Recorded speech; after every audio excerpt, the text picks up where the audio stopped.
सुबह से लेकर शाम तक 10 से 12 घंटे की पढ़ाई करने के बाद भी वो 10 घंटे हमें कम लगते हैं। When I was in 8th या 9th स्टैंडर्ड, उस टाइम मुझे 2 घंटे पढ़ने के बाद भी ऐसा लगता था कि जैसे कि मैंने कुछ पढ़ा ही नहीं है। वाई? बिकॉज वो मैं 2 घंटे इफिशिएंसी से नहीं पढ़ता था, but now I can study 10+ hours with efficiency. But कभी कभार ये मेरी इफिशिएंसी टूटने लगती है due to my yoga competitions, उसमें मेरा पूरा दिन वेस्ट हो जाता है। बट ये लाइन आपने सुनी ही होगी, किसी भी हैबिट को बदलने या पाने के लिए हमें उसमें टाइम लगता है, एकदम से कुछ भी चेंज नहीं होता। We need just practice. As मेरे एग्ज़ाम स्टार्ट हो चुके हैं तो मेरे पास काफ़ी टाइम है स्टडी करने के लिए, क्योंकि स्कूल सिर्फ मुझे एग्जाम देने के लिए जाना है और बाकी दिन छुट्टी, तो मेरे पास काफ़ी टाइम बच जाएगा। जो चैप्टर्स हमारे स्कूल में आने हैं वो हमारे PW में नहीं कराए गए अभी तक, तो इसलिए मैंने खजाना को अनलॉक करा दिया था, बिकॉज उसमें सब चैप्टर्स हमें मिले हुए थे। बट यार उसमें कुछ चैप्टर्स ना मुझे समझ नहीं आ रहे थे, तो इसलिए मुझे यूट्यूब की हेल्प लेनी पड़ी थी। तो मेरे 3-4 चैप्टर कुछ रहते थे, तो मैंने 2-3 चैप्टर्स के सिर्फ मैंने वन शॉट देख लिए थे यूट्यूब से, एंड कुछ चैप्टर्स मैंने PW से देखे थे। तो मैंने ऐसे करके दोनों को मैनेज करा था, बिकॉज मेरे पास दिन भी बहुत कम थे। 9 सितंबर को मेरा कॉम्पिटिशन था योगा का, जिसमें मेरी फर्स्ट पोजीशन आई थी, तो पूरा दिन मेरा उसमें वेस्ट हो चुका था। एंड शाम को जब मैं 4 बजे घर आया तो मेरी बॉडी पेन एंड मैं बहुत ज़्यादा थक चुका था। फिर शाम को मैंने 8 बजे अपनी बायोलॉजी की रिवीजन स्टार्ट करी थी। मेरे बायोलॉजी में सिर्फ 6 चैप्टर आने हैं, एंड उनमें से मैंने सिर्फ 4 चैप्टर कर रखे हैं, तो मैं उन 4 चैप्टर की अभी रिवीजन कर रहा हूँ। पहला रिवीजन मैंने अपने माइंड में रिकॉल करके सब कुछ कर लिया था। देन उसके बाद मैंने एक एक लाइन पढ़ी थी अपनी NCERT की, because NCERT is most important book. साथ में मैंने एक चैप्टर एक्स्ट्रा कर लिया था, प्लांट किंगडम।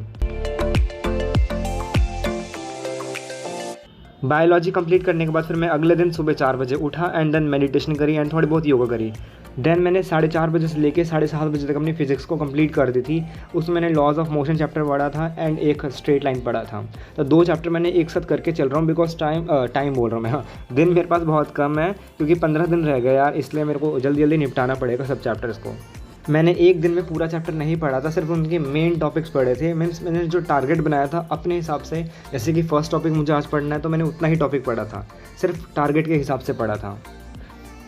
तो मेरा इस सब्जेक्ट का भी काम हो चुका था एंड अब मुझे करना है थोड़ा ब्रेक, बिकॉज ब्रेक भी इंपॉर्टेंट है पढ़ाई के साथ साथ। तो मैं नाश्ता वगैरह कर आया था एंड देन उसके बाद मैंने कोल्ड कॉफ़ी पी ली थी, बिकॉज ये मेरी फेवरेट है। फिर मैंने 9 बजे से अपनी बायोलॉजी स्टार्ट कर दी थी। मैंने बायोलॉजी में पहले अपने पिछले पुराने चैप्टर्स को रिवाइज़ करा, और किसी भी चैप्टर को स्टार्ट करने से पहले मैं हमेशा रिवीजन करता हूँ पिछले पुराने चैप्टर्स की, ताकि मैं आगे अच्छे से बढ़ सकूँ। उसके बाद फिर मैंने नए टॉपिक्स इसमें स्टार्ट करे। इसमें मेरे 3 घंटे अप्रॉक्स लग गए थे। मैंने 9 AM से स्टार्ट करा था एंड 12 बज चुके थे मुझे। ये मैटर नहीं करता कि हमने कितने घंटे पढ़ाई करी है, ये मैटर करता है कि हमने वो घंटे कितने अच्छे से पढ़ाई करी है। और मैं इसी होप से हमेशा पढ़ता रहता हूँ, बिकॉज एक दिन में मैं 3-3 चैप्टर्स कर रहा हूँ, तो मैं 1-1 घंटा दूंगा तो इतना तो सफिशिएंट है नहीं। खैर, ऊपर से 2-2 चैप्टर एक साथ लेके चलना, तो इसलिए बायोलॉजी को या किसी भी चैप्टर्स को या किसी भी सब्जेक्ट्स को मुझे थोड़ा टाइम देना पड़ता है, ताकि अच्छे से मैं उसको पढ़ सकूं। बायोलॉजी ख़त्म करने के बाद मैंने थोड़ा सा ब्रेक लिया 1 घंटे का। देन उसके बाद मैंने 2 बजे से लेके अपना 4 बजे तक अपनी पढ़ाई करी केमिस्ट्री की। अब देखो यार, केमिस्ट्री में मुझे पीरियोडिक क्लासिफिकेशन करना था। अब इसमें जो हमारा चैप्टर है इसमें थोड़ा डिटेल नहीं दिया गया स्टार्टिंग में, तो इसलिए मैंने 10th की बुक उठाई एंड उसको वापस से रिवाइज़ करा, बिकॉज 10th की बुक में थोड़ा एक्स्ट्रा ज्ञान भी लिख रखा था मैंने अलग से, उनकी साइड्स पे आप देख सकते हो। एंड मैंने एक उसकी NCERT लाइन पढ़ भी रखी थी एंड उसे एक्सप्लेन कर भी रखा था साथ में बुक्स के, एंड थोड़े बहुत स्टिकी नोट्स लगाकर मैंने एक्सप्लेनेशन दे भी रखी थी। 10th की बुक की रिवीजन के बाद मैंने अपने 10th के नोट्स रिवाइज करे, बिकॉज वो मेरे बहुत कंसाइज थे। 2 से लेकर 3 पेजेस के अंदर मेरे कवर रहते थे हमेशा। मेरा मोटिव यही रहता था कि मैं कंसाइज बनाऊँ हमेशा नोट्स अपने। After completing chemistry I started my English chapter. तो इसमें मैंने सिर्फ अपने 2 चैप्टर्स करे, एक पोएम करा, एक लेसन करा। चैप्टर्स नहीं बोलता मैं इंग्लिश में, लेसन्स बोलते हैं, हाँ, लेसन करा। हमेशा मेरे मुंह से चैप्टर निकल जाता है, पता नहीं क्यों, क्योंकि आदत हो चुकी है, इसलिए लेसन्स बोलते हैं बाकी ने। मैंने इसका लेसन 1 पहले से पढ़ रखा था, तो मुझे सिर्फ और सिर्फ रीडिंग देनी थी। तो मैंने रीड करने के बाद, अच्छे से रीड करने के बाद, सिंपल रीडिंग नहीं, एक हमारी रीडिंग होती है जो कि हम समझ कर रीड करते हैं, तो मैंने वही रीड करा था अच्छे से रीड। देन उसके बाद मैंने नेक्स्ट पोएम स्टार्ट करी। इसकी फर्स्ट पोएम भी हमारी बिल्कुल छोटी सी थी, तो इसलिए मेरा ये जल्दी काम हो गया था। ये मेरा आधे घंटे में हो चुका था पूरा कंप्लीट।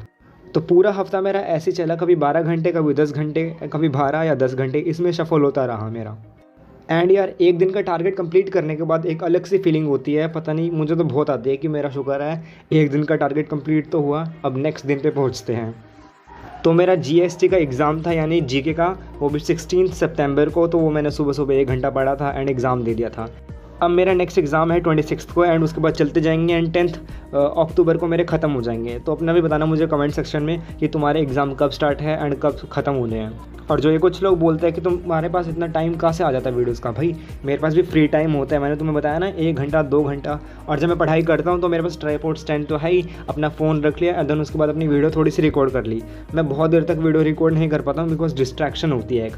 तो मैंने 2 मिनट की 3 मिनट की वीडियो रिकॉर्ड करने के बाद अपना अच्छे से पढ़ाई करा। ऐसा रहता है मेरा वीडियो का सिस्टम। वो भी यार मैं 2 हफ्तों में सिर्फ 1 वीडियो डालता हूँ, उसमें भी कुछ लोग बोलते हैं। कोई बात नहीं, उनका काम है बोलना और मेरा काम है अपना काम करना। इन कुछ कमेंट्स को हटाकर इतने कमेंट्स आ जाते हैं तो उनके सामने तो कुछ भी नहीं है। एंड बाकी यार तुम इतना ज़्यादा मुझे सपोर्ट कर रहे हो, ये मेरे लिए बहुत बड़ी खुशी की बात है। एंड यार थैंक यू गाइस, क्योंकि मेरे 15K हो चुके हैं सब्सक्राइबर। होप ये जर्नी मेरी ऐसी आगे बढ़ती रहे।